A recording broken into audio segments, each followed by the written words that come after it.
Setiap golongan yang mana mengajak kepada gerakan dakwah kepada tauhid, mengajak kepada agama yang sempurna, meninggalkan bid'ah, khurafat, mereka akan dinisbahkan kepada gerakan Syekh Muhammad Abdul Wahab.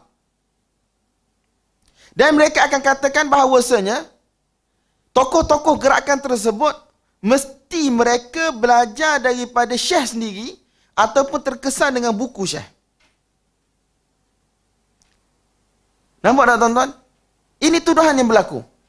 Hari ini bila ada sahaja perkara-perkara yang berlaku di dalam dunia melibatkan keganasan terorisme, mereka akan kaitkan dengan buku Syekh Muhammad Abdul Wahab.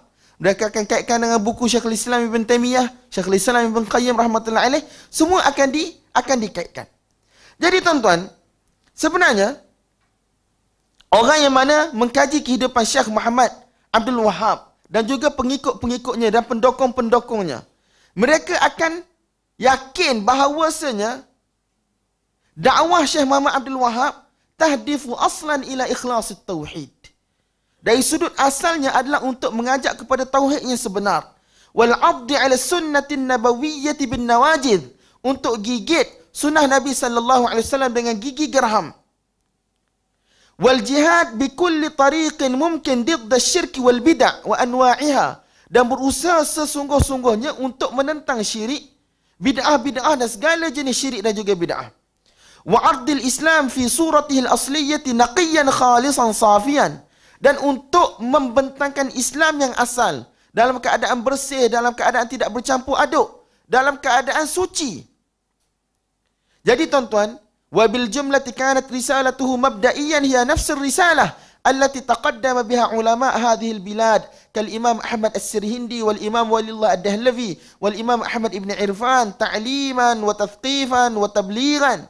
Dia kata risalah Syekh Muhammad bin Abdul Wahab dalam isu tauhid, dalam isu agama, syirik, bid'ah, khurafat, sama dengan risalah yang telah dibawa oleh ulama-ulama benua India dan Pakistan.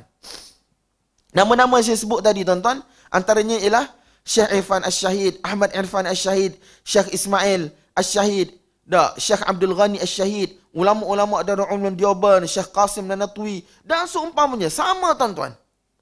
Walaupun mereka sebenarnya tidak pernah bertemu dan mereka sebenarnya tidak pernah ambil ilmu antara satu sama lain. Cuma kata Syekh,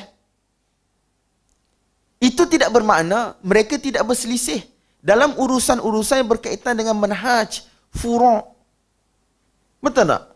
Syekh Muhammad Abdul Wahid mungkin dia ada pilihan-pilihan dia dalam beberapa isu. India, Pakistan, terutama yang Madrasah Deoban, dia ada pilihan-pilihan dia dalam beberapa isu. Tetapi tidak bermakna mereka ini berselisih pada benda yang paling asas. Mereka berselisih pada benda yang paling asas, pada benda yang paling krusial dalam kehidupan, itu melibatkan tauhid dan juga syirik.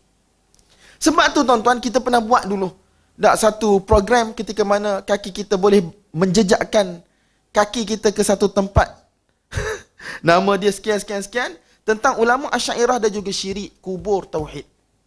Asy'ariyah tidak mengajak kepada kubur tuan-tuan. Ulama Asy'ariyah yang hak, yang menjadi pemuka-pemuka dalam ilmu Islam, dalam fiqh, dalam tafsir, dalam hadis, mereka tidak mengajak kepada kubur. Mereka tidak mengajak kepada menghiasi kubur. Mereka tidak mendakwa perkara-perkara yang mana tidak didakwa oleh Quran dan juga hadis. Kalau tuan-tuan baca riwayat hidup Imam Ibn Hajar Al-Asqalani rahmatullahi alaih, Imam Nawawi rahmatullahi alaih, tuan-tuan carilah nama-nama ulama ni. Tuan-tuan bacalah syarah-syarah hadis mereka, kitab-kitab tafsir mereka, di tempat mana mereka mengajak kepada amalan-amalan yang dibuat oleh sebahagian orang zaman ini, dan mereka menisbahkan amalan tersebut kepada mazhab Syafi'i dan juga kepada mazhab Asy'ari di dalam akidah. Hasya wa kalla. Dalam masalah kubur sebagai contoh tuan-tuan, bunga di kubur, api, lampu di kubur, hidupkan suruj, pelita-pelita di kubur. Ulama-ulama Asy'ariyah mengatakan, ulama-ulama mazhab Hanafi, Syafi'i mengatakan itu merupakan dosa besar. Jadi tuan-tuan, hari ini golongan yang mana mereka tidak mahu menerima dakwah tauhid, yang mana berpunca daripada Al-Quran dan juga As-Sunnah, mereka akan mula menggelar orang dengan gelaran Wahabi. Benda ini ma'ruf di kalangan ustaz-ustaz kita yang belajar di India, Pakistan pun mereka tahu. Cuma mereka berselisih dengan ulama-ulama daripada tanah Arab hanya pada beberapa perkara. Saya selalu sebut tuan-tuan, berbeza